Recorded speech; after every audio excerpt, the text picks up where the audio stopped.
Dear students, स्वागत है आपका मेरे यूट्यूब चैनल पर। और आज हम पॉलिनोमियल के एक नए टॉपिक के साथ हैं, which is division algorithm for polynomial. तो एक पॉलिनोमियल को दूसरे पॉलिनोमियल से किस तरीके से डिवाइड करेंगे, वो चीज़ हम इस टॉपिक में देखने वाले हैं। उससे पहले हम देखेंगे कि पहले चैप्टर में हमने यूक्लिड डिवीजन एल्गोरिथम पढ़ा था, थोड़ा सा उसको रिकॉल कर लेते हैं। वो क्या था देखते हैं। Euclid division algorithm, Euclid division algorithm, इसमें लिखा जाता है that is A is equal to B Q plus R. इस फॉर्मेट में लिखा जाता है where R is less than B. जो आर की वैल्यू होगी वो बी से हमेशा छोटी रहेगी, but greater equal than zero, और वो क्या हो सकती है, जीरो से बड़ी और जीरो के बराबर हो सकती है। ऐसा हमने इसमें देखा था। एंड यहाँ आपको ए और बी क्या है, A and B are integers. Now A comma B are integers, इस फॉर्मेट में आपको मिलते हैं यूक्लिड डिवीजन एल्गोरिथम। ओके, अगर आप इसको गौर से देखें तो यहां पर को ए एक इंटीजर है, उस इंटीजर को बी जो है डिवाइड कर रहा है, और उसके साथ में उसका आंसर आ रहा है क्यू, और आर जो है उसका रिमाइंडर है। तो हम इसको क्लियरली लिख सकते हैं, ए हो गया यहां को dividend, A is dividend, again B है आपका divisor, V is divisor, and Q जो है आपका, Q हो गया quotient, and R is remainder. ये मिलेगा आपको रिमाइंडर, ये रिमाइंडर के फॉर्म में आपको मिलता है। ये यूक्लिड डिवीजन एल्गोरिथम है। ओके, नाउ फॉरवर्ड, जो हमारा टॉपिक है डिवीजन एल्गोरिथम फॉर पॉलिनोमियल, यानी कि एक पॉलिनोमियल को क्या करना है, दूसरे पॉलिनोमियल से डिवाइड करना है। तो किस तरीके से पैटर्न उसमें बनता है, वो चीज हम थोड़ा सा चेक करते हैं। तो हमने यहाँ आपको एक पॉलिनोमियल कंसीडर किया, उसको हम नाम दे रहे हैं fx। ओके, लेट fx जो है एक पॉलिनोमियल है और विच इज डिविडेंड, ये है dividend fx। Okay, divided by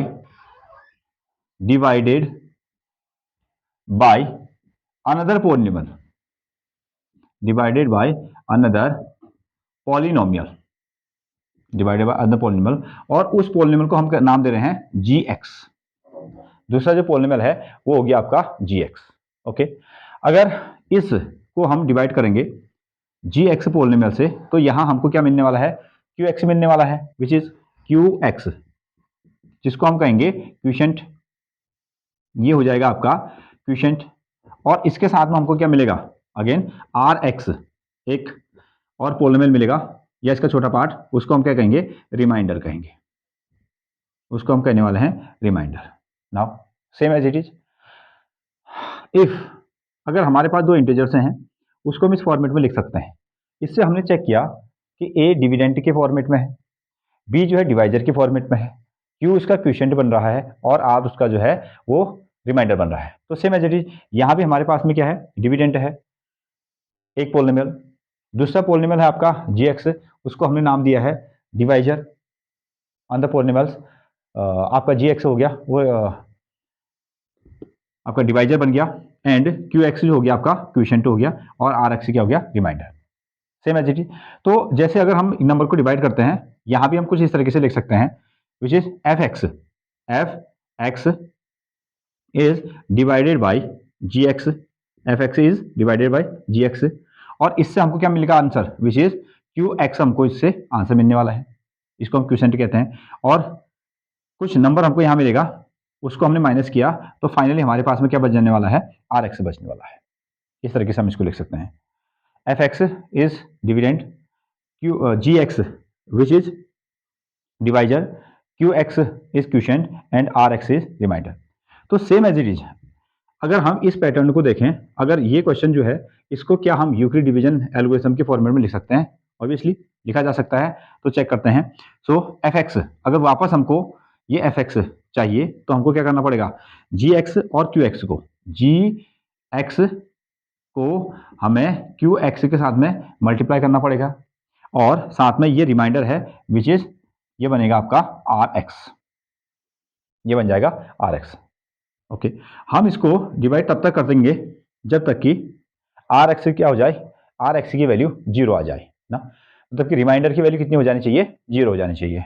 if अगर ऐसी कंडीशन आ गई, if are x is equal to 0, R x की वैल्यू कितनी आ गई है, 0 आ गई है, या हम कह सकते हैं कि जो आर एक्स की डिग्री है, विशेष पावर जो इसकी है, डिग्री, और आप इसको लिख सकते हैं, और डिग्री जो है आपकी आर एक्स की, वो जी एक्स से, आर एक्स की जो डिग्री है, पावर है, वो जी एक्स से क्या हो जाए, छोटी हो जाए ना, less than power of ji X. Okay, इससे छोटा बन जाएगा, आर एक्स की जो डिग्री है वो जी एक्स से छोटी आ जाएगी, तो फिर हम उसको फर्दर डिवाइड नहीं कर सकते हैं। ओके, तो हम इस कंडीशन में क्या कह सकते हैं कि R X, sorry, R x is equal to 0, so हम कह सकते हैं G x is the factor of F X, G x is the factor of F X, क्योंकि जी एक्स ने क्या कर दिया, एफ एक्स को पूरी तरीके से डिवाइड कर दिया, और आर एक्स की वैल्यू कितनी आ गई है, जी एक्स, आर एक्स की वैल्यू आ गई है 0। So then we can say that which is gx is the factor of, gx is the factor of fx, ये जो है fx का फैक्टर कहा जाएगा। और इसी को हम क्या कहते हैं, डिवीजन एल्गोरिथम फॉर पॉलिनोमियल। तो ये जो हमने पढ़ा हुआ है, ये आपने जो डिवाइड किया, इसी को हम क्या कहते हैं, डिवीजन एल्गोरिथम फॉर पॉलिनोमियल कहते हैं। सो रिकैप इसको कर लेते हैं। फर्स्ट ऑफ ऑल हमने क्या किया, इस चीज को रिकॉल किया, हमारे पास में दो इंटीजर हैं ए और बी, और इसमें ऑब्वियसली ए की वैल्यू बड़ी हो जाएगी। ओके, ए को हमने क्या किया, बी से डिवाइड किया, तो हमको क्या मिल रहा है, क्विशेंट क्यू मिल रहा है, और रिमाइंडर क्या मिल गया, आर मिल गया। ठीक है, ये हमको बताया है किसने, यूक्लिड डिवीजन एल्गोरिथम, ये हमको बताता है। आगे हम चलें, सो यहाँ ए जो है आपका डिविडेंट है, बी हो गया आपका डिवाइजर, क्यू हो गया आपका क्विशेंट, एंड आर इज रिमाइंडर, इसको हम रिमाइंडर कहते हैं। इसको देखते हुए हमने क्या किया, एक पोलिनोमियल कंसीडर किया, उस पोलिनोमियल का नाम हमने रख दिया है f x, which is dividend, और इसको डिवाइड करने के लिए एक दूसरा पोलिनोमियल हमने कंसीडर किया है, उसका नाम हो गया आपका G X. So this is dividend और दिस वन इज डिवाइजर। अगर ये इसको डिवाइड करेगा तो कुछ आंसर आएगा, जिसको हम क्या कहते हैं, क्विशेंट कहते हैं अगेन, और क्विशेंट होगा तो वहां पर को r x which is remainder भी बचेगा। ठीक है, रिमाइंडर के कुछ वैल्यू तो आएगी, या तो 0 आएगी या कोई नंबर उस पर आ सकता है। नाउ तो ये मटेरियल है, तो हम इसको अपने डिवाइड के फॉर्मेट में लिखते हैं। हमने लिखा f x is divided by g x, and we get the answer q x and remainder r x, ये हमको मिल गया। ओके, सो ये पोर्शन को हम क्या कर सकते हैं, जैसे यूक्लिड डिवीजन एल्गोरिथम लिखा गया है वैसे लिखा जा सकता है, f x is equal to g x into q x plus r x, ये कंडीशन है। If are x is equal to 0, अगर हमारे पास क्या हो गया, रिमाइंडर 0 हो गया, या हम कह सकते हैं degree of r x is less than degree of ji x, अगर उसकी डिग्री, आर एक्स की जो डिग्री है वो जी एक्स से छोटी होगी, तो यहाँ पर को अब फर्दर ये डिवीजन नहीं हो सकता, क्योंकि या तो 0 आ गया, और डिवाइड इसका जो डिग्री है वो जी एक्स से छोटी आ गई, अब डिवाइड नहीं हो सकता है। अगर ये 0 है तो इस कंडीशन में हम इसको कह सकते हैं, then g x is the factor of F x. So this is known as division algorithm for polynomial. तो यही जो हमारे पास थ्योरम है, डिवीजन एल्गोरिथम फॉर पोलिनोमियल है। नाउ ओके, इसको पॉज करें, नोट करें, और इसके बाद हम एक्सरसाइज से एक क्वेश्चन लेते हैं और उसको बनाते हैं।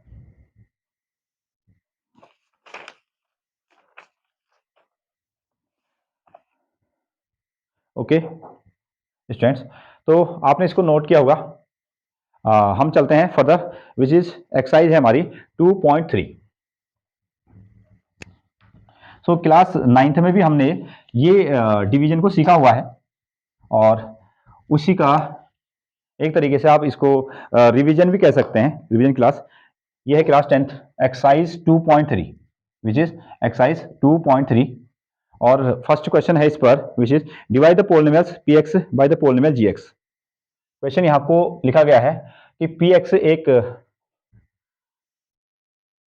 पोलिनोमियल है, और उसको आपको जी एक्स से डिवाइड करना है, and find the quotient and remainder in each of the following case. तो पी एक्स एक पोलिनोमियल है, उसको जी एक्स से डिवाइड करना है, और उसमें जो रिमाइंडर और क्विशेंट आएगा उसको आपको नोट डाउन करना है।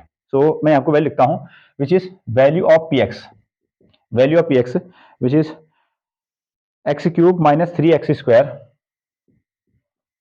X cube minus 3x² plus 5x minus 3 plus 5x minus 3, ये वैल्यू हमारी पी एक्स की है।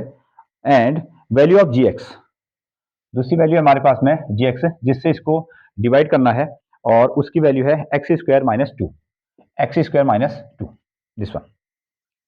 सो इस तरीके के डिवीजन जो थे हमने क्लास 9th में भी किए हुए थे, थोड़ा सा उसको देख लेते हैं। नाउ आप इसको x² x cube minus 3x² plus 5x minus 3 को आप डिवाइड करने वाले हैं विच इज जी एक्स से, और जी एक्स की वैल्यू है x² minus 2 first of all. तो ये जो वर्क है इसको आप स्टार्टिंग में पहले इसको हम रफना कर लेते हैं। जैसे हमने देखा यहाँ पर को जो पी एक्स है उसकी हाइस्ट पावर है x3, that is written as x cube, and this one x² minus 2। तो यहाँ को आप पहले रफ वर्क कर लीजिए। हम इसको किस तरीके से करेंगे, यहाँ हमने लिखा है एक्स क्यूब और साइन के साथ हम इसको करते हैं, इसका साइन है positive and divided by x², इसको x² से डिवाइड किया जा रहा है। नाउ अगेन इसका साइन भी कैसा है, इसका साइन भी हो गया है प्लस, तो आप साइन लेकर करेंगे तो इसमें गलत होने के चांसेस बहुत कम हो जाते हैं। नाउ पॉजिटिव एंड पॉजिटिव, इसकी वैल्यू कितनी आ गई है, प्लस आ गई है, और एक्स क्यूब को हमने x² से काट दिया तो कितना बन गया आपके पास में, x बन गया है। तो ये हमारे पास में प्लस x हमको मिल गया है, इसका जो आंसर आ गया है दैट इज प्लस x आ गया है। ओके, नाउ अब हमारे पास में जो क्वेश्चन है उस क्वेश्चन से हम क्या करेंगे, ये जो इक्वेशन में जितने भी नंबर्स हैं उन सबको मल्टीप्लाई करेंगे विद साइन। नाउ फर्स्ट है हमारे पास में प्लस x² इंटू, यहाँ पर वो है आपके पास में प्लस x हो गया। ओके, साइन इसलिए क्योंकि पॉजिटिव में मल्टीप्लाई करने में हमको कोई भी परेशानी नहीं होती है, लेकिन जब यहाँ पर को नेगेटिव साइन आ जाएंगे तो तब हमको थोड़ा सा परेशानी हो जाती है। तो इसलिए यहाँ को मैं साइन को लेके कर रहा हूँ। Now this is positive, this is positive, ये भी पॉजिटिव है और भी पॉजिटिव है, तो बोथ इसने बना दिया पॉजिटिव, और x² इंटू एक्स ये मिल गया आपको एक्स क्यूब, दिस वन। अब इसका जो आंसर हमारे पास में इसका मल्टीप्लीकेशन 2 के साथ करेंगे with sign, -2 into plus x का हम मल्टीप्लीकेशन करेंगे, तो हमको मिला है minus into plus which is minus, और 2 इंटू एक्स कितना आ जाएगा, 2x बन जाएगा। ओके, अब इसको ले जाकर हम यहाँ रखेंगे। जैसे हमारा एक आंसर आया है एक्स क्यूब, सो इसको हम एक्स क्यूब के नीचे रखने वाले हैं, प्लस एक्स क्यूब ये मिला। दूसरा आंसर है -2x, और -2x अगर x² होगा तो x² के नीचे रखिए, और x वाला टर्म है तो x के नीचे रख लेते हैं, तो -2x ये हमने रख दिया। नाउ अब हमको इन दोनों को कैंसिल आउट करना है, तो कैंसिल आउट करने के लिए हमको इनके साइन चेंज करने पड़ेंगे। साइन चेंज अगर हम यहाँ करेंगे तो फिर हम यहाँ भी करेंगे, तो इसका साइन है पॉजिटिव, तो अब हमने इसको लिख दिया है माइनस, नेगेटिव साइन इस पर लगा दिया गया है। इसका साइन था नेगेटिव और हमने इसको क्या बना दिया है, पॉजिटिव बना दिया है। Okay, same 1x cube minus 1x cube, तो एक एक्स क्यूब से एक एक्स क्यूब ये कट गया, ये कैंसिल आउट हो गया। ओके, ये x² के साथ ये सिंगल है तो इसको हम एज इट इज नीचे कॉपी करेंगे। अगेन ये है 5x और ये है प्लस 2x, तो 5x प्लस 2x इसको लिख दिया जाएगा 7x, ये दोनों ऐड हो जाएंगे। यहाँ साथ में है -3 और यहाँ से इसको कॉपी कर दीजिएगा -3x²। इस तरीके से हम इसको बनाएंगे, और बीच में यहाँ आपका आ गया आपका प्लस दिस साइन। ओके, अब ये हमारे पास में नया क्वेश्चन आ गया है, और सेम प्रोसीजर फिर हम इसमें अप्लाई करने वाले हैं। जैसे मैं इसको थोड़ा सा यहाँ से इरेज कर देता हूँ। नाउ दिस वन, अब हमारा नया क्वेश्चन तैयार है विच इज 3x², और डिवाइड करना है हमने अगेन किससे, x² से, और इसका साइन के साथ हम लेंगे प्लस x², दिस वन ये लिया। और इसमें first of all minus into plus, यहाँ पर को साइन आपके डिवाइड हो रहे हैं बट हम क्या करते हैं, इनको मल्टीप्लाई करते हैं, तो माइनस इंटू प्लस ये आपका आंसर आ जाएगा माइनस, एंड x² से x² कैंसिल आउट हो गया तो आंसर कितना मिल गया, 3 मिल गया। इस आंसर को हम यहाँ लिखेंगे दैट इज -3, और तो हमने डिवाइड करने से पहले ही यहाँ आपको हमको आंसर मिल गया है। अब इस आंसर से हम अगेन इन दोनों को क्या करेंगे, मल्टीप्लाई करेंगे।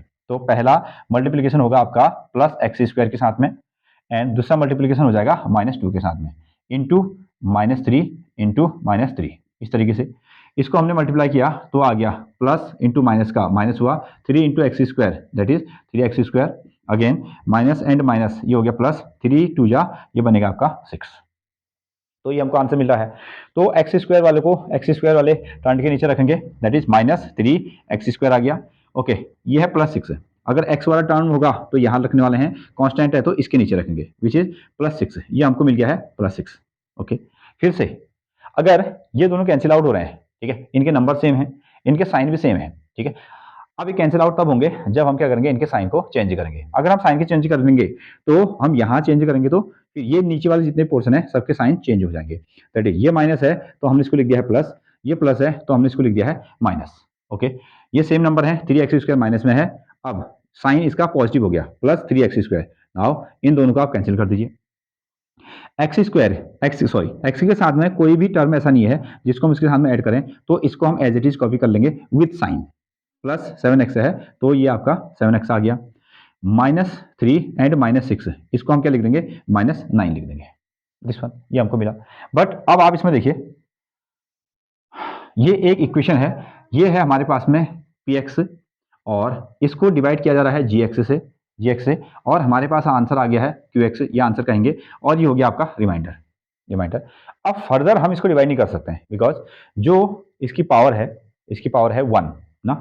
ये एक लीनियर इक्वेशन बन गई है, विच मीन्स इसमें इसकी पावर कितनी है, 1 है, और जो हमारे पास में डिवाइजर है उसकी पावर कितनी है, 2 है। तो ये रिमाइंडर बन गया। अगर इसकी पावर डिवाइजर से बड़ी हो या उसके इक्वल हो तो तब तक हम उसको क्या करेंगे, डिवाइड करेंगे, otherwise this is the remainder. So हम इसको कह सकते हैं क्यूशेंट। ये हमारे पास में है quotient x-3, q x is equal to, ये बन गया आपका x-3 एंड ये है हमारे पास में रिमाइंडर जिसको हम लिखेंगे rx और ये बन गया आपका 7x-9। This is the answer. Okay, इस तरीके से कोई नई चीज नहीं है, इससे बहुत सारे क्वेश्चनों को हमने क्लास 9th में बनाया था। यहाँ पर को अगर रिमाइंडर की वैल्यू 0 आ जाती तो हम कह सकते थे कंप्लीटली वी कैन से कि gx जो होगा वो px का फैक्टर होगा। बट यहाँ पर क्या हुआ, यहाँ पर को रिमाइंडर 0 नहीं आया, तो इसलिए हमने इसको रिमाइंडर नाम दिया गया है जिसकी वैल्यू है 7x-9 के फॉर्मेट में आई है और ये आपका qx हो गया simply. So thank you for this one. तो वीडियो अच्छी लग रही है तो इसको लाइक कीजिए, शेयर कीजिए और कुछ अगर आपको कमेंट करना है तो कमेंट कीजिए। Thank you.